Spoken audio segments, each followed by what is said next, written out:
এশায়ার থেকে বাঁচার জন্য রাত দিন সমান করে আপনি কাগজ ঠিক করছেন, কিন্তু ভাই কবর যে আপনি আজ না হয় কাল যাবেন। আজকে একটা মাগরিবের আগে হয়তো একজন আপনাদের গ্রামের অল্প একটু শুনলাম, অল্প শুনেছি, বেশিটা শুনি নাই, শরীর অসুস্থর কারণে আসা মাত্রই কমিটির ভাইয়েরা আমাকে সুন্দর বিছানা দিয়েছে, বিছানায় শুয়ে গেছে। অল্প শুনলাম একজন ইন্তিকাল করেছে। কি গো, একজন ইন্তিকাল করেছে মাগরিবের পরে, মনে হয় জানাজা হলো। তাহলে বলেন, এত যে বাঁচার জন্য হসপিটাল দৌড়াই, এখানে দৌড়াচ্ছি, ওখানে দৌড়াচ্ছি, ইয়ে করছি, ও করছি, হ্যান করছি, ত্যান করছি, যাকে জানাজা করে আসলেন কি বলবেন? আপনি যে এই স্টেজে আমি আজকে যেখানে বসলাম, আমি যে পুরো যে বক্তব্যটা দিয়ে বেঁচে থাকতে পারবো, এটার কোনো গ্যারান্টি আছে? এটার কোনো গ্যারান্টি নাই। আমার যুবক ভাই, তোমাদের পা দুখানা যদি আগিয়ে দাও, তোমাদের পায়ে হাত দিয়ে বলছি, ভাই আমার সোনা, একটু তিরপল পাড়িয়ে দিয়েছে কমিটির ভাইরা, বসেন না ভাই, আসেন, আপনারা তো আমার কালেমার ভাই, আপনারা আমার মুসলমান। বাহ, দেখেন বসতে শুরু হয়ে গেছে। আমার কালেমার ভাই, তুমি কেন দাঁড়িয়ে? এই যুবক, বসো ভাই, সোনা, চলে আসো ভিতরে। তোমরা আমার কালেমার ভাই, তুমি আমার মুসলমান ভাই, আমি কষ্ট দিয়ে তোমাকে কথা বলবো না ভাই, তুমি আঘাত পাও এরকম কথা আমি তোমাকে বলবো না। তবে যারা বেয়াদবি করবে তাদেরকে তাদেরকে ছাড়া যাবে না। যদি ভাবেন যে আপনি যতই বসতে বলুক না, আমি বসবো না, কি করবি কতদিনই দেখি, আমি বলবো তোর চাইতে বড় মস্তান ছিল ফেরাউন। কথা বলেন ঠিক না বেঠিক? তোমার চাইতে বড় মস্তান ছিল নমরুদ। আমার আল্লাহর সাথে যুদ্ধ করতে চাইছে, বেটার জন্য বাবাজি মশা পাঠিয়ে দিয়েছে, মশা, একটা ন্যাংরা মশা। বলছে, আল্লাহ গো, আমার জন্য তুমি কাউকে রাখোনি? তুমি বলছে তোর জন্য মেন প্রধানমন্ত্রী আছে। ন্যাংরা মশা দিয়া নমরুদকে সাইজ করেছে আমার আল্লাহ। তো ভাই রে, তোমরা আমার কালেমার ভাই, মুসলমান ভাই, তোমরা এখানে ওখানে অযথা সময় নষ্ট না করে এই ভিতরে চলে আসো ভাই, মানুষের সাথে বসো, কিছু কোরআন হাদিসের কথা একটা কানে করে নিয়ে যাও, সেটার উপরে আমল করো। আল্লাহ পাক রব্বুল আলামিন অতই দয়ালু, তোমার জীবনের গুনাহকে আমার আল্লাহ মাফ করে দিবে। জোরে বলেন সুবহানাল্লাহ। বাবাজি আমার ভাই, আজ আমাদের শরীরে অহংকার, আমাকে আল্লামা না বললে আমার মনে রাগ, আমাকে বড় বক্তা বলে সভাপতি জানে ভালো করে যেতে আমাকে না স্টেজে উঠাই, তাহলে সভাপতির প্রতি আমাদের রাগ। ভাই আপনাদেরকে একটা কথা বলি, এই অহংকারটাকে বলা হয় রিয়াকারী। আর রিয়াকারীকে আমার আল্লাহ পছন্দ করে না। রিয়াকারীকে, হাজী সাহেবকে হাজী সাহেব না বললে হাজী সাহেব রাগ করে, হাজী সাহেবকে হাজী সাহেব না বললে রাগ করে, মাস্টার সাহেবকে মাস্টার যদি না বলা যায় রাগ করে। ও মুসলমান ভাইয়ের আমার দয়ার নবীর আদর্শ দেখো কত সুন্দর। আমার নবীর আদর্শের দিকে তাকাও। আমাদের সারা ভারতবর্ষের যদি রাস্তা বন্ধ হয়ে যায়, আমার আল্লাহর রাস্তা খোলা আছে না নাই গো? হাত উঠিয়ে বলতে আছে না নাই? গলা তো ঠান্ডাতে বসিয়ে গেছে, বুঝতেই পারছেন, আপনারাও বুঝতে পারছেন আমার অবস্থাটা কি। তারপরও আমরা মুসলমান, আমরা এক আল্লাহকে মানি, কোনো কাফেরকে দেখে ডরাই না। কথা বলেন ঠিক না বেঠিক? আমাদের হাতে তরবারি নাই, আমাদের হাতে অস্ত্র নাই, আমাদের হাতে বন্দুক নাই, কিন্তু রাস্তার পাথর আছে। এই কথা বলেন ঠিক না বেঠিক? রাস্তার পাথর আছে। আমি কোন মানুষকে উস্কাতে চাইছি না। অনেক পণ্ডিত বাবা বলবে যে উস্কানিমূলক কথা বলছে। এই উস্কানিমূলক কথা আমি বলি নাই, উস্কানিমূলক কথা আমি বলছি নাই। যখন আমার পিছনে হটতে হটতে যখন আমার দেওয়ালে পিঠটা ঠেকে যাবে না, তখন আমার জীবন রক্ষা করার অধিকার ভারতের সংবিধানে দিয়েছে। আমার জীবনের রক্ষা করার অধিকার ভারত সংবিধান দিয়েছে। তুমি বেটাকে, ব্রাদার ইসলাম মুআজ্জাজ সামিন ইকরাম, আমি আপনাদেরকে এমন একটা ঘটনা তুলে ধরব, যেই ঘটনাটা এই ইশায়ারের সঙ্গে মিল হয়ে যাবে। এই ইশায়ারের সঙ্গে মিল আছে।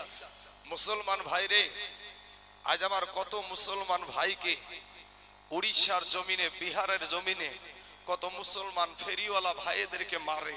তাদের অপরাধ কি? অন্যায়। ছেলেরাই, এই কিরারা, কি হলো তোমাদের? এই যে হাত ইশারা করে চলে গেল, এখন যদি ডাকি ডেকে বলি 5টা কালেমা বলতো, আর মুখ দিয়ে বার হবে?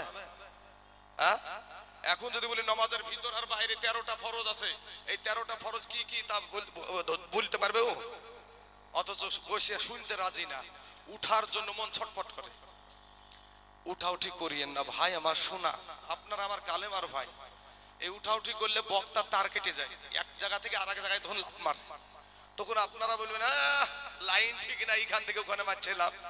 হ্যাঁ, তো আপনাদেরকে বলবো উঠাউঠি যে করিয়ে নাই, একটাই তো রাত্রি। কালকে আপনি ডাকান দিনে আমাকে এখানে পাচ্ছেন কি? আমাদের যে পীর সাহেব এসছেন, তো সেই পীর সাহেবকে কালকে ডাকিয়ে দিনে হঠাৎ করে আসবে কি? অতএব উঠাউঠি করিয়েন না বাবা আমার সোনা। হ্যাঁ, যদি আপনাদের প্রয়োজন হয় পেশাবে যাওয়ার, বাথরুমে যাওয়ার, যদি আপনাদের প্রয়োজন হয় আপনারা যেতে পারেন। মুসলমান ভাই আমার, আব্বা জানেরা, আমার পর্দার আড়ালের মা ও বোনেরা, আমি আপনাদেরকে বলবো যে সারা পৃথিবী যখন এই রকম চলছিল, যেটাকে জাহিলিয়াতের যুগ বলা হয়, সেই জাহিলিয়াতের যুগে এই ভারতে, এই মক্কার জমিনে, এই পৃথিবীর জমিনে আগমন করেছিলেন আমার দয়ার নবী, আপনার নবী। সারা পৃথিবীতে ইসলাম প্রচার করেছেন যিনি, সেই দয়ার নবীর আদর্শ দেখে, সেই নবীজির কথা শুনে, সেই নবীজির আদর্শ কথা শুনে মানুষ দলে দলে দলে দলে এই ইসলামে ভিতরে প্রবেশ করেছে। কিন্তু ভাই, আপনি একজন মুসলমানের ছেলে, আজ আপনার কোরআনের কথা ভালো লাগে না, হাদিসের কথা ভালো লাগে না।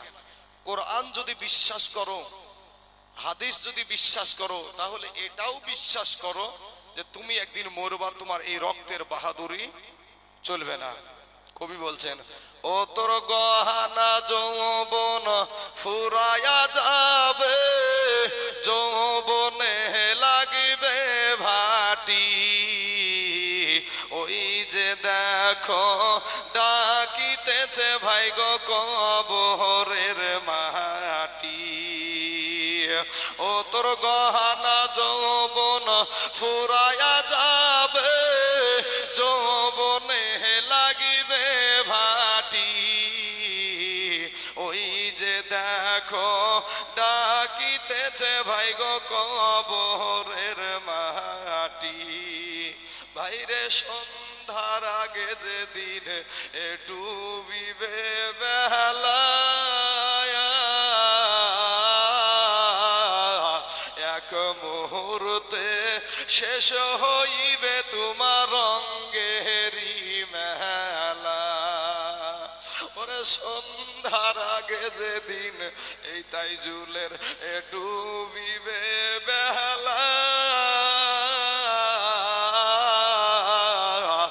এক মুহূর্তে শেষ হইবে তোমার রঙ্গেরি মেলা। তুমি কারে মারো এ জোরে ধম, কার মাথায় ভাঙিবা লাঠি ভাই গো, কারে মারো জোরে ধম, কার মাথায় ভাঙিবা লাঠি, ওই যে দেখো ডাকিতেছে ভাই গো কবরের মাটি, ওই যে দেখো ডাকিতেছে বাপ গো কবরের মাটি। ঘুইরা মরো তুমি এই মায়ারি পিছে, এত আশা ভালোবাসা সবই যে মিছে। ওরে ঘুইরা মরো তুমি এই মায়ারি পিছে, এত আশা ভালোবাসা সবই যে মিছে। কোনদিন জানি আইসা পড়ে আজরাইলের হাতের চিঠি বাবা, কোনদিন জানি আইসা পড়ে ভাই গো আজরাইলের হাতের চিঠি। ওই যে দেখো ডাকিতেছে ভাই গো কবরের মাটি, ওই যে দেখো ডাকিতেছে যুবক রে কবরের মাটি। খবর পেয়ে আসবে আত্মীয় স্বজন, চতুর্পাশে বসে তারা করিবে কন্দন। এ মোহনের মতো সাজায়া দিবে কি সুন্দর পরিপাটি, বাবা মোহনের মতো সাজায়া দিবে কি সুন্দর পরিপাটি। ওই যে দেখো ডাকিতেছে আপা গো কবরের মাটি। আল্লাহুম্মা সাল্লি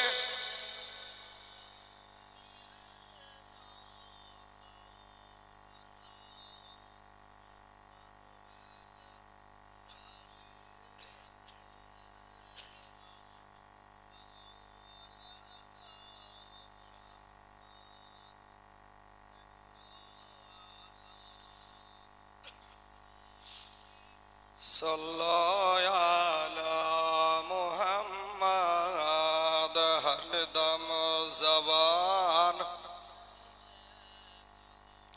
পাক নামে মুহাম্মাদ, হরদম জবান শফিয়ানা মুহাম্মাদ সাল্লাল্লাহু আলাইহি ওয়াসাল্লাম। তো বাবা, সবার দরজা বন্ধ হতে পারে, পুরো পৃথিবীর দরজা বন্ধ হতে পারে, কিন্তু আমার আল্লাহর দরজা বন্ধ হয় না। সবাই বলে যে নামাজ পড়তেই হবে পড়তেই হবে। আমার এটা মনে হয় যে আমার আল্লাহ পড়তে বলেছেন, কিন্তু আমার আল্লাহর ইচ্ছা যে আপনার সঙ্গে দিদার করবে। জোরে বলেন না সুবহানাল্লাহ। কারণ আমার আল্লাহর কাছে আমরা যখন সেজদায় যাই, আমরা যখন ভাই সেজদায় যাই, তো ইন দি মিন টাইমে আমার আল্লাহর সাথে আর বান্দার সাথে কোনো ফারাক থাকে না, কোনো পর্দা থাকে না, ডাইরেক্ট আল্লাহর সঙ্গে দিদার হয়। জোরে বলেন সুবহানাল্লাহ। ফজরের ওয়াক্ত যখন হয়, আমার আল্লাহ বলে বান্দা সারা রাত তো ঘুমালি, ও বান্দা আই না আমার সাথে একটু দিদার করতে আই, আমি আল্লাহর সাথে একটু দিদার করতে আই। আমার আল্লাহ পাক, আপনার আল্লাহ আপনাকে ডাকে ভাই। আপনার আল্লাহ বলে বান্দা রে সারা রাত তুই আরাম করে ঘুমালি, তুই ঘুমানোর জন্যই তো আমি রাত দিয়েছি, তোর শরীরটা আরাম করার জন্য আমি রাত দিয়েছি। ও বান্দা তুই সারা রাত ঘুমালি, আই বান্দা আমার সঙ্গে একটু দিদার করে যা। মুসলমান যখন ফজরের নামাজ পড়লেন, আবার জোহরের টাইম আমার আল্লাহ বলে বান্দা রে তুই সারাটা দিন এতটা সেই সকালে আমার সঙ্গে দিদার করেছিস, আর তো সহায় না, তুই আয় না, জোহরের রক্ত হয়ে গেল, আয় না বান্দা আমার সাথে আর একবার একটু দিদার কর না। আমার আল্লাহ এইভাবেও ডাকতে থাকে। গভীর রাত্রিতে সর্বনিম্ন আসমানে আপনার আল্লাহ, আমার আল্লাহ ভাই একটু দিলখানা নরম করে দেন না ভাই, একটু আপনার জানখানা নরম করে দেন ভাই। শোনা, যাদের জন্য, যাদেরকে আপনি ইসায়ার করার জন্য যাদেরকে এত নথি দিচ্ছেন, দিল নরম হচ্ছে না, দিল নরম হচ্ছে না। আর আমার আল্লাহ পাককে একবার যদি আল্লাহ বলে স্মরণ করেন, আমার আল্লাহ 10 বার আপনাকে স্মরণ করে। জোরে বলেন সুবহানাল্লাহ। ও যুবক শোনা, আমার আল্লাহ বলে গভীর রাত্রিতে সর্বনিম্ন আসমানে নেমে আমার আল্লাহ বলে ও বান্দা দেখ, তুই তাকিয়ে দেখ না, সারা পৃথিবীর মানুষ ঘুমায়া গেছে। ও বান্দা গাছের ডালের পাখিগুলা ঘুমায়া গেছে, বনের পশুগুলা ঘুমিয়ে গেছে, তোর বিবি ঘুমিয়ে গেছে, তোর মা বাবা ঘুমিয়ে গেছে। ও বান্দা আমি তোর আল্লাহ, আমি তোর রব, আমি তোর সৃষ্টিকর্তারে বান্দা, বান্দা আমি তোর জন্য তোকে ডাকতেছি, তুই গুনাহ করেছিস, ও বান্দা তুই আয় আমার কাছে, আয় আমার কাছে, তুই তওবা করে গভীর রাত্রিতে আমাকে ডাক, আমি আল্লাহ তোর জীবনের গুনাহকে মাফ করে দেব। জোরে বলেন সুবহানাল্লাহ।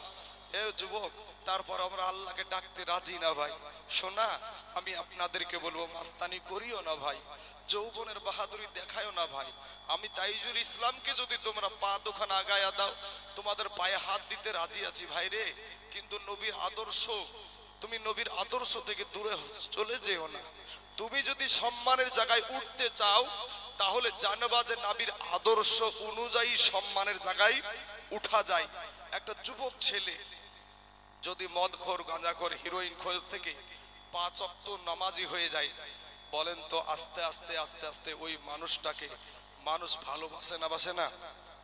কেউ যদি তাকে আবার অকট্ট ভাষা বলতে যায় তো আরেকজন উঠে বললে, এই আগে যা ছিল ছিল, এখন ছেলেটা আলাদা হয়ে গেছে, এখন ছেলেটা আলাদা হয়ে গেছে, ওকে কিছু বলবি না।